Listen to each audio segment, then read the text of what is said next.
So, we have to talk about Whitman for sure because he was a big portion of this week's lessons in English 3. He wrote a lot of poems, but he only wrote one book technically. 7 times. He republished it 7 times with more poems in it each time.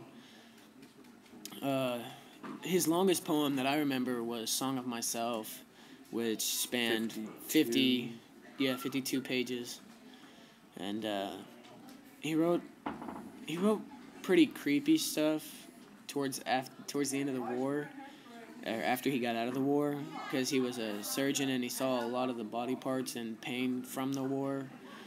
So he wrote a lot about the body, which was considered like taboo back in that day. And he has a whole song where all he does is just list, or a whole poem where all he does is just list body parts. It's kind of creepy. And then another poet that we talked about this week was Emily Dickinson, which she was rather strange herself. She spent almost all of her life up in her room with the door closed, and nobody really... 1,700 poems. 1,700 poems is what they found the first time, and they just recently found some new ones. Yeah. In the book. But she was considered real creepy and strange, and she never really published any of her poems because back in that day you couldn't be real successful because you were a woman. So she just wrote them up in her. She just wrote them up in her room, and she never published them. She talked to a couple publishers once or twice and sent them a couple. She only had about 4 published while she was alive.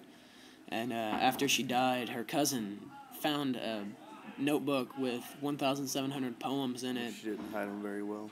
Yeah, she wanted them to be found, but she didn't want to be alive when they were found because she was too shy to publish them herself.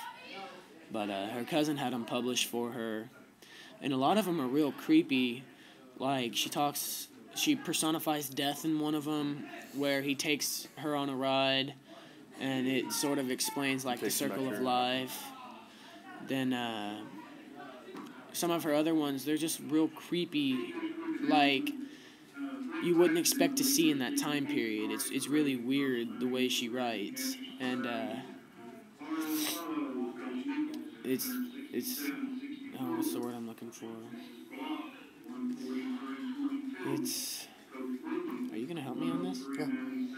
You're just talking. I didn't want to interrupt you. Yeah. But a lot of people viewed her as weird and different because she spent her whole life in her room and never got married. She hardly ever went out. She hardly ever had any friends come over and that sort of thing.